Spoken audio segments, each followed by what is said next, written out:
I think when you bring something new like that in, especially AI, I think in recruiting, recruiters in general feel like AI is going to ultimately take their job. But I firmly believe that's not the case. I think it's just additive, and I think it helps you do the job even better, identify the best candidates more quickly, get them into the conversation quickly. And there's a lot of other things about automation that have really helped us with our processes. And finding efficiencies is always something we're looking for in our space. So that was a huge initiative that we took on that's paying off already.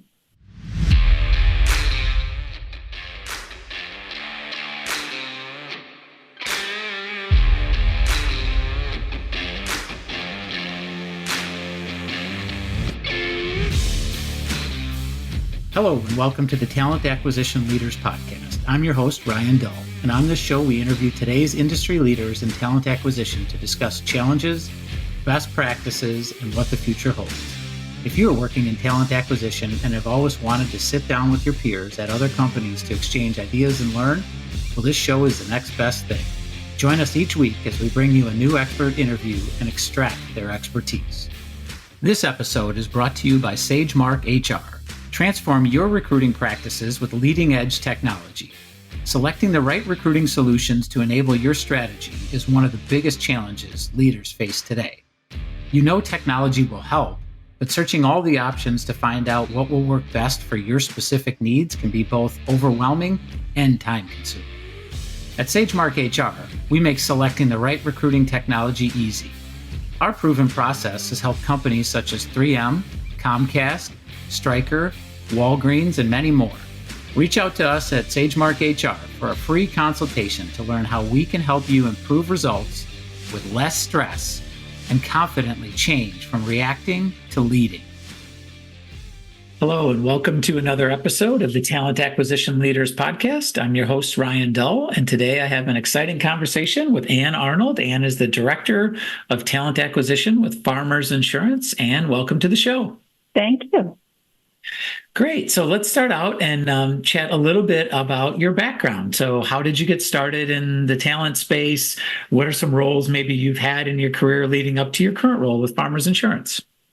Yeah, so I think like a lot of people in talent acquisition, at least people I've spoken with, I fell into talent acquisition at some point in my career.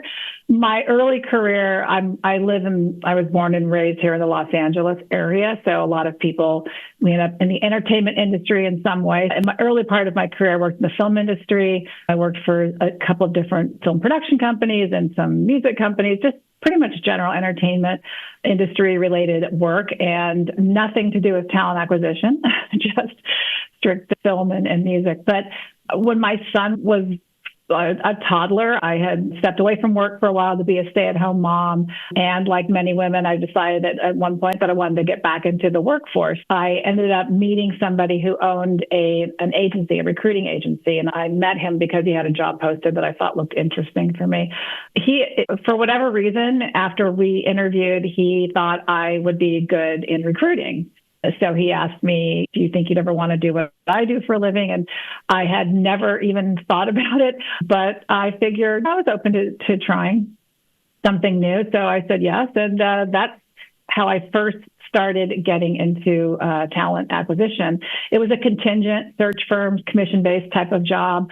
He taught me everything he knew. He came from a very large organization, left there and started his own small boutique firm. I feel like it was a really great entry into this type of work. I got a lot of one-on-one coaching and training, worked with a small team of recruiters. So I really learned a lot about how to interview people, what to look for in a resume, the questions to ask, how to develop relationships with not only candidates that you're trying to recruit, but also developing business for the company and having those conversations on the other end. So I did that for, I don't know, I would say maybe 5 or 6 years I worked for him. And at some point, to be totally honest, the commission-based type of recruiting, it didn't work for me. So I decided I wanted to look to go in-house. And I was lucky enough to find a job with a small but very well-funded public company. And they did not have any talent acquisition people. They were using agencies exclusively. So they brought me on board to be the first talent acquisition manager for the company, it was a great experience because I got to set up the processes, the policies, procedures. I got to get them an applicant tracking system. So I really built the function out for the company. And it was really interesting going from working in an agency and on commission and having a full desk to working in-house and working directly with your hiring managers and understanding the company and the culture and having to basically sell that to candidates out there. So it was an interesting switch. I was really happy that I made the switch to corporate. The person who had hired me there ended up leaving and coming to Farmers Insurance to take the head of talent acquisition position. And she immediately called me and asked me to come over here to be an executive recruiter, because I did a lot of executive level recruiting for the company. So I came over here and I established the executive recruiting function, which didn't exist when I first got here. So that was an amazing opportunity, working at a very high level, working with all the senior leaders of the company, including the CEO, and just really honing my skills, and not just in recruiting, but in my interaction with the business and everything. Started here as an executive recruiter in 2000, on Halloween, 2016. And I became a talent acquisition manager not too long after that. So I had a small team of recruiters doing corporate recruiting. And then about 3.5 years ago, I was promoted to the role I'm in now, which is the director of talent acquisition. They don't have the head of talent acquisition position anymore. So I am the director. I lead the entire function nationally for Farmers.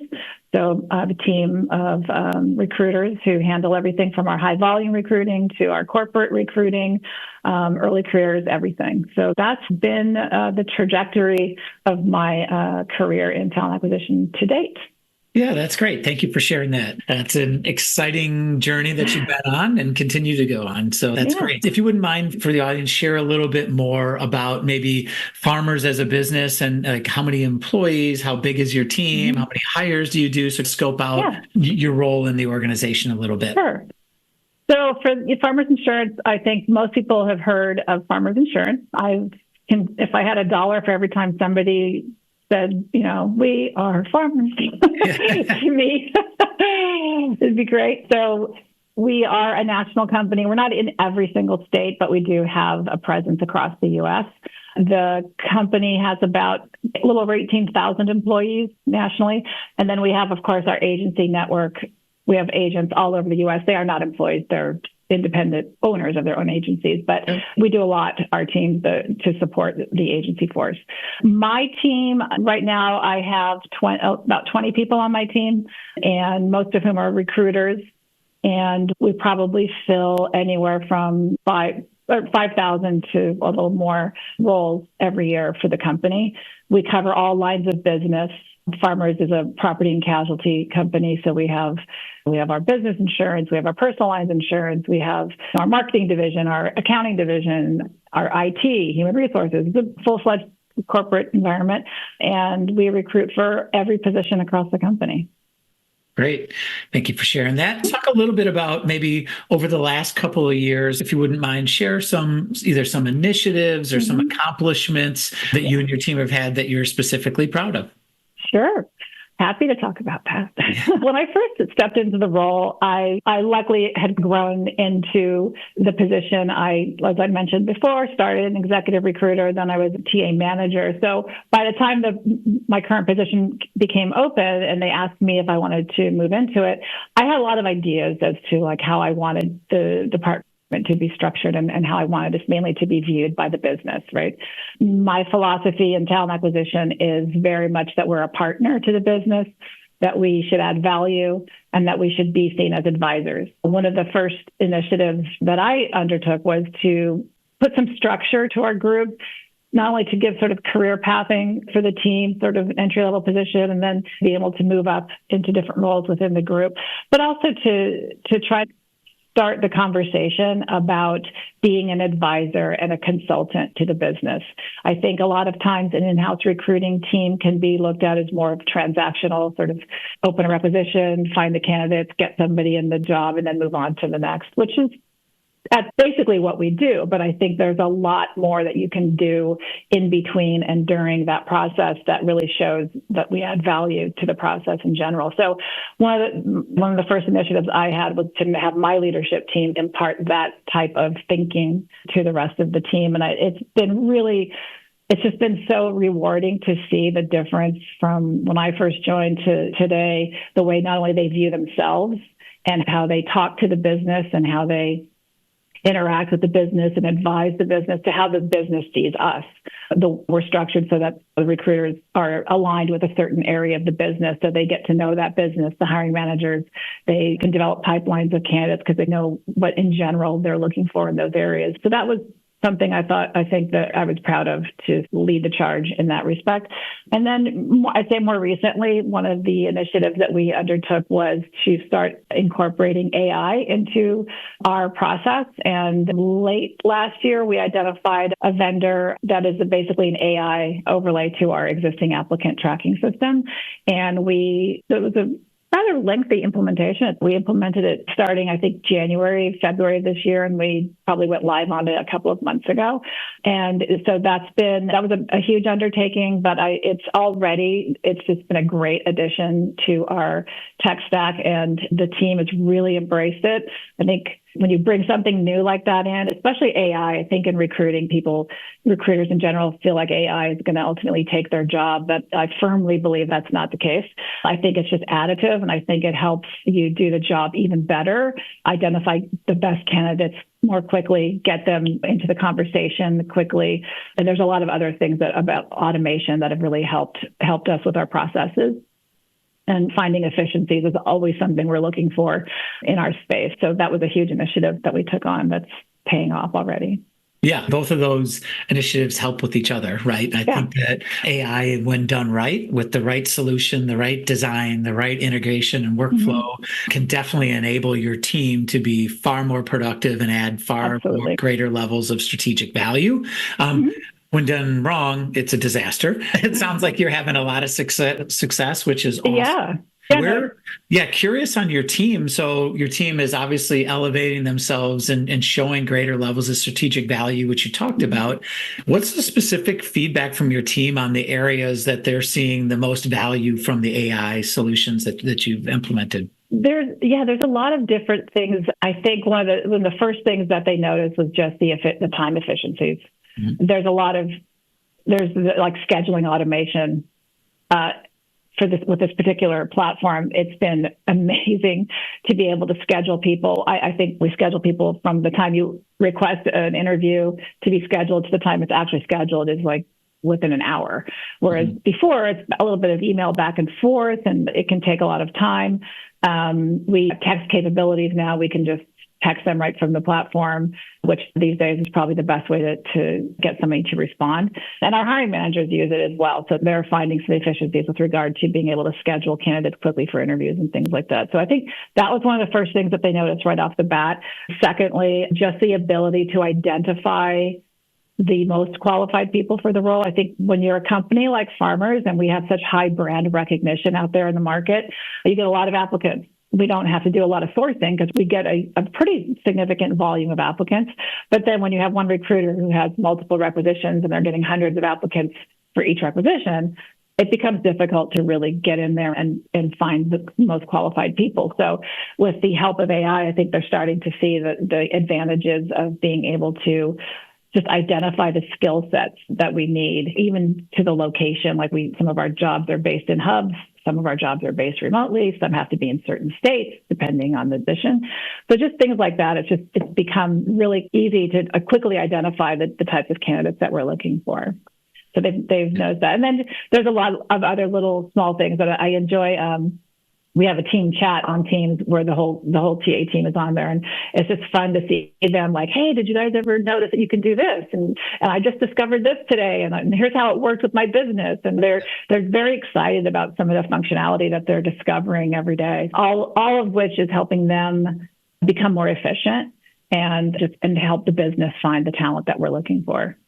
Yeah, that's great. That's really exciting to hear. And yeah, I'm really excited about the opportunities with AI and technology. Obviously, we spend the bulk of our time with Sagemark in that space, but it's always great to hear success stories where organizations get it right and they're starting to see the value. The two specific use cases that you talked about around scheduling and prioritizing candidates are really great, high value use cases that we see many times with our clients in the space. And so those are really good spots to start where you can build that excitement with your team, get them a little less fearful, and start focusing on how it can help them add that increased value. So that's great. That's really exciting. Let's talk a little bit about what's next. So as you look into the end of this year, into next year, what are some other kind of key initiatives that you're focusing on? I think, again, to go back to my kind of North Star, when I look at creating the strategy and the goals for every year, I try to start with what's our North Star? What are we trying to achieve? And it's always about adding value, and it's always about being an advisor to the business, right? Because ultimately we are a support function, and that's what we do. So we want to do it to the best of our ability.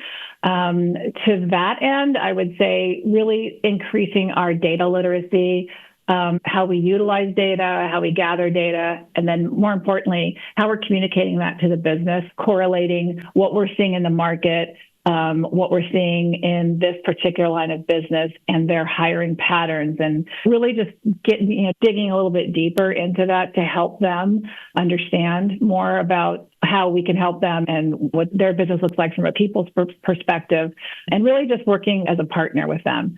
So that's one of the initiatives. And then, of course, continued adoption and utilization of our AI platform and discovering more efficiencies. And I think we've just scratched the surface on what the capabilities are of this system. There's like email campaigns, and there's a lot of different things that we can use it for. I think we're taking a little bit of baby steps to get started, but that's probably one of the other initiatives. So I'd say data literacy and further efficiencies and adoption of our systems. Great. Probably two of the bigger ones I'm looking forward for next year. Thank you for sharing those. Those are both good, and we'll continue to enhance that value that TA is delivering to the organization. Yeah. And the other thing before I would say is candidate experience. We're very cognizant of wanting candidates to understand our employee value proposition, who we are as an employer, what it's like to work here. I also, part of my job, it's not my title, but part of my job is running the talent brand. So I do have somebody on my team who manages all of our social media from a talent perspective. And that's always a huge part of our strategy is communicating, because farmers, you know what we are as an insurance company, Professor Burke and all of our fun commercials and all that stuff. But I think our job from the talent brand perspective is to also show what it's like to be an employee of farmers, right? We have our tagline, "We are farmers." That's out there in the market. We use on all of our social media, "This is farmers." So this is, if you ever go onto Instagram or TikTok or any of our social media, that's what our tag is. It's called, we're called "This is farmers." Because we try to show the diversity of this company and our initiatives and our employee resource groups, and talk about our benefits. And we do a lot of day in the life videos, people like showing like what somebody does in claims or what somebody does in customer service, or things that can really show people what it's like to work here. So I think communicating the talent brand is always an important initiative for us, and to keep that going and building on that always. Yeah, and it's incredibly valuable for the candidates to be able to get that level of insight and information and understanding as they're going to make a major life decision, like a new job with a new employer and things like that. So that's very valuable to do that, to improve that experience, as well as improving the experience with all the other things that you talked about around your tech stack, of eliminating a lot of the annoying delays in a normal TA process, and things make it a much more beneficial process for the candidates, recruiters, all the stakeholders. Really?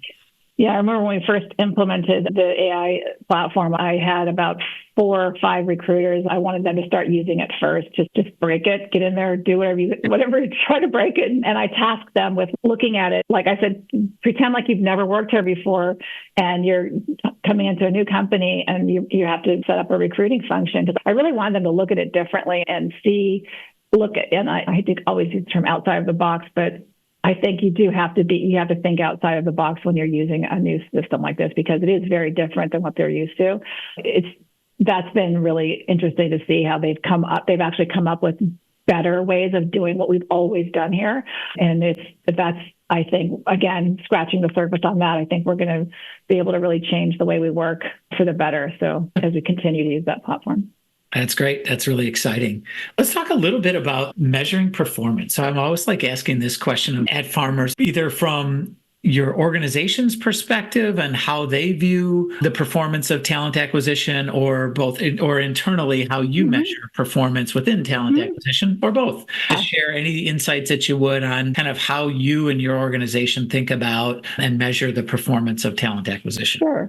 It's a two-pronged approach. So we do have surveys, like I think most companies, we do the NPS surveys where you want to understand from the hiring manager's perspective and the business, how are we performing for you? Are we providing quality candidates? Are we helping you in the best way that we can? Do we understand your business? Are we finding the right candidates? So we do measure that through a survey. And then we also have your standard metrics that we try to use that a lot of companies probably use for recruiting: time to fill, quality of hire. And when you try to define quality of hire, it's definitely a challenge because there's so many different ways that you can measure the quality of hire. But I think we use some of the standard metrics, interview to hire ratios and present to interview ratios and things like that. But I think what I rely on the most is the feedback from the business and from the internal stakeholders.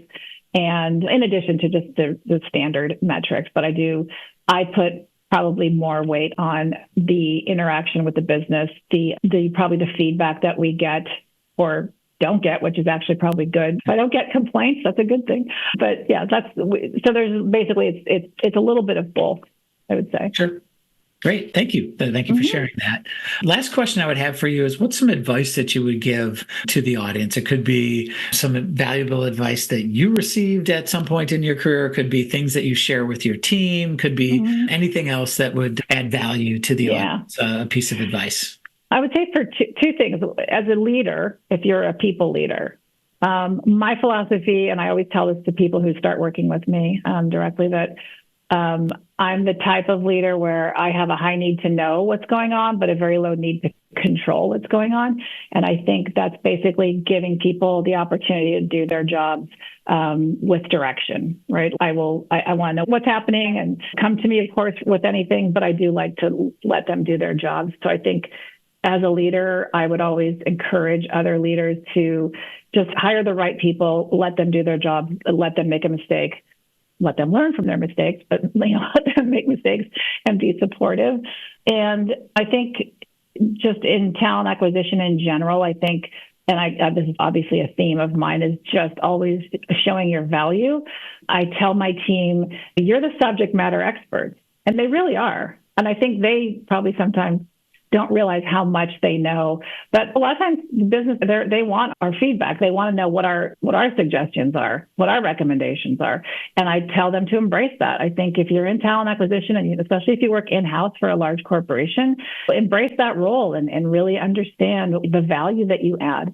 Learn about the business, develop your business acumen, create relationships with internal stakeholders, not just the people that you have to interact with when you're doing your job, but always be talking to other people around the business or your HR partners. That's huge, because I think sometimes you get aligned with certain people that you work with over and over, but it's always a good idea to expand your network internally, especially for career development. That's a whole other subject I get very passionate about. I'm one of those leaders where I've had more people leave my team to move on to other areas of the business, because I'm very supportive of career development, and I think that you own your own career development. I think that's advice I would always give people: is don't assume someone else is going to help you develop your career. You need to take ownership of that and take the steps necessary to get to where you want to be. So a lot of information for one question. That's all right. No, you hit on a lot of really valuable topics there. I think it's great advice. And taking ownership on your career and always having that mindset around how do you maximize the value that you're giving to the business, and looking for new and creative ways to add more value always is a very positive thing from a career progression perspective. More value usually equals great career progression. Absolutely. Great. And thank you so much for joining me today. I think you did a great job and really appreciate you sharing with the audience and really appreciate you. Thank you. Thank you for the invitation. It was fun. We hope you've enjoyed this episode of the Talent Acquisition Leaders Podcast. If something we said today resonated with you, please subscribe, rate, and download our podcast and share the episode with your network. Ready to transform your recruiting practices with leading-edge technology, just like our other clients at 3M, Comcast, Stryker, and Walgreens? Then reach out at sagemarkhr.com for a free consultation.